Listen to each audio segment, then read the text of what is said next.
यहाँ दिमाग में एक बहुत दिलचस्प सवाल आता है। हम इंसानों की एक स्वाभाविक आदत होती है हर चीज़ को बस ब्लैक एंड वाइट यानी अच्छे और बुरे के चश्मे से देखने की।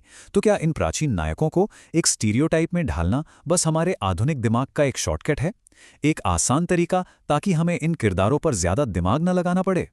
देखिए, साइकोलॉजी कहती है कि स्टीरियोटाइपिंग हमारे दिमाग का एक एनर्जी सेविंग डिवाइस है। ये पास्ट एक्सपीरियंसेस के आधार पर फटाफट फैसले लेने में मदद करता है।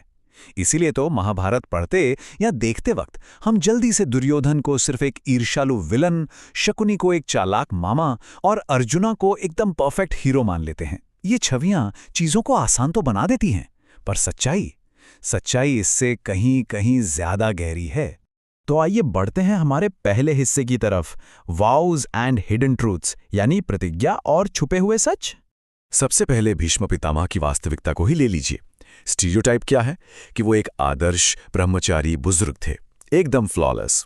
लेकिन असलियत देखिए, उन्होंने आजीवन ब्रह्मचार्य की प्रतिज्ञा तो ली ताकि उनकी सौतेली मां सत्यवती के बच्चे राज कर सकें, पर रियलिटी में उन्हें क्रूस की 3 पीढ़ियों के लिए एक पिता की भूमिका निभानी पड़ी। एक सेलिब्रेट व्यक्ति का आजीवन हस्तिनापुर का रीजेंट बने रहना, एक स्त्री द्वारा शादी न करने पर शाप पाना और अंत में अपने ही सबसे प्रिय पोते अर्जुना के तीरों से छलनी होकर 58 रातों तक कुरुक्षेत्र के मैदान पर मृत्युशैया पर पड़े रहना। ये दशा एक आम ब्रह्मचारी के सोचे हुए शांत जीवन से बिल्कुल अलग थी। अब जरा कुंती की भूमिका पर ध्यान देते हैं। जब उन्होंने अपने बेटों से द्रौपदी को आपस में बांटने के लिए कहा, तो हम सोचते हैं क्या मकसद सच में भाइयों के बीच झगड़ा रोकना था या फिर यह उनके सर्वाइवल का एक तरीका था? हमें सोचना चाहिए कि कुंती की खुद की जिंदगी कितनी कठिन रही। उन्हें अपना पति सुंदर माद्री के साथ बांटना पड़ा था और इस सच के साथ जीना पड़ा कि उनके पति की मृत्यु माद्री की बाहों में खुशी खुशी हुई थी। उनकी लगभग पूरी अडल्ट लाइफ सिर्फ संघर्ष और अकेलेपन में ही बीती। और बात यहीं खत्म नहीं होती। कुंती की जवानी की एक भूल ने उन्हें अपने सबसे बड़े बेटे कर्ण को जिंदगी भर छुपाने पर मजबूर कर दिया। जरा उस मानसिक बोझ को इमेजिन कीजिए जो उन्होंने सारी जिंदगी उठाया। और कमाल की बात देखिए, यही कुंती युद्ध से ठीक पहले कर्ण से मिलती हैं। इसलिए नहीं कि उसे बेटे के रूप में खुशी खुशी अपनाएं, बल्कि इसलिए ताकि वो उनके प्यारे अर्जुना की जान बख्शने की भीख मांग सकें। एक बहुत ही ट्रैजिक कॉन्ट्रडिक्शन है ये। अब आते हैं अगले पड़ाव पर, ड्यूटी, डाइस एंड डिफाइंस, कर्तव्य, द्यूत क्रीड़ा और विद्रोह। युधिष्ठिर, इनका नाम आते ही दिमाग में आता है धर्म का अवतार, एकदम सत्यवादी। पर इनकी सच्चाई भी उतनी ही कॉम्प्लेक्स है। यही वो सबसे बड़े पांडव थे जिन्होंने एक जुए के खेल में, एक डाइस गेम में ना सिर्फ अपना राज्य बल्कि अपने भाई और अपनी पत्नी तक को दांव पर लगाकर हार दिया। और वही युधिष्ठिर जो कभी झूठ नहीं बोलते थे, उन्होंने ही कुरुक्षेत्र के मैदान में अपने गुरु द्रोण को हथियार डालने पर मजबूर करने के लिए आधा झूठ बोला। ये घटनाएं उनकी उस फ्लॉलेस, निष्कलंक छवि को पूरी तरह तोड़ देती हैं जो साधारण तौर पर पेश की जाती है। अब बात करते हैं एक ऐसे सवाल की जो हमेशा से सबसे बड़ा व्हाट इफ रहा है। कर्ण, जो इतना महान और शक्तिशाली योद्धा था, उसने आधे से ज्यादा युद्ध में हिस्सा ही नहीं लिया। क्यों? ताकि उसे भीष्म के नेतृत्व में ना लड़ना पड़े। सोचिए, अगर भीष्म और कर्ण ने अपने अहंकार को किनारे रखकर एक साथ लड़ा होता तो क्या इस महान युद्ध का नतीजा कुछ और नहीं होता? भीष्म ने जानबूझकर कर्ण को उकसाया था, पर इस ईगो क्लैश ने कौरवों को कितना भारी नुकसान पहुंचाया, ये सच में सोचने वाली बात है। और कर्ण की लॉयल्टी, उसकी निष्ठा पर भी कई धुंधले पहलू हैं। कर्ण ने कुंती को जो वचन दिया, क्या उससे उसने अपने सबसे अच्छे दोस्त, अपने आश्रयदाता दुर्योधन के साथ धोखा नहीं किया? हालांकि सब जानते हैं कि उसने द्रौपदी को अपमानित किया था, पर असलियत ये भी है कि कर्ण ने अपने इन कठोर शब्दों के लिए बाद में खुद कृष्ण के सामने गहरा पछतावा व्यक्त किया था। ये उसके चरित्र की नैतिक उलझनों को, उसके इनर टर्मोइल को बहुत बखूबी दर्शाता है। और अब इस पूरे महाकाव्य का सबसे भयानक हिस्सा, द साइकिल ऑफ रिवेंज, प्रतिशोध का चक्र। बदले की इस भयानक चेन रिएक्शन को जरा ध्यान से देखिए। शुरुआत कहां से होती है?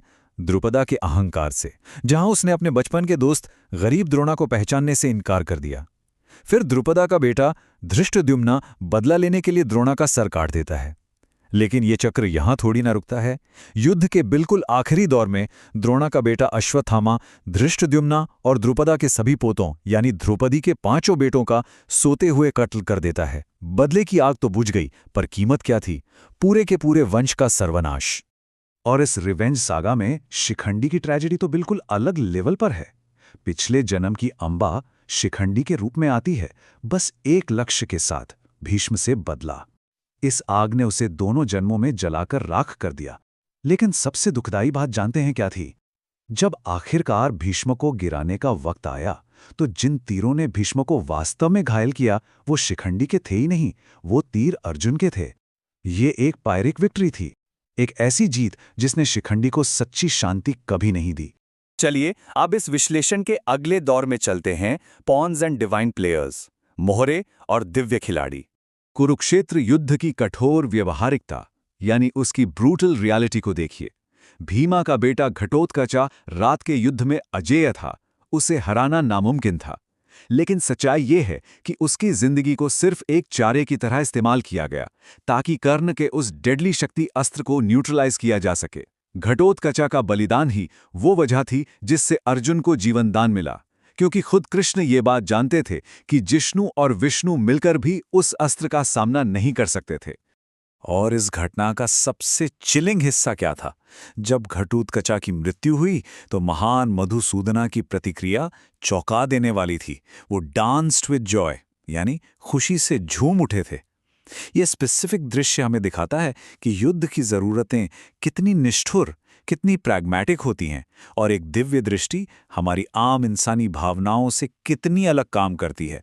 तो यहाँ एक बहुत ही डीप सवाल उठता है, क्या कृष्णा ने युद्ध शुरू होने से पहले ही अपनी खुद की यादव सेना के विनाश की स्क्रिप्ट लिख दी थी?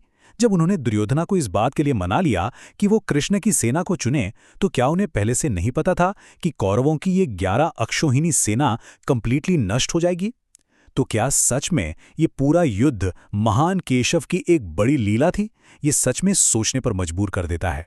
और यही हमें ले आता है हमारे आखिरी और सबसे महत्वपूर्ण हिस्से पर, धर्म इज सटल। धर्म बहुत सूक्ष्म है।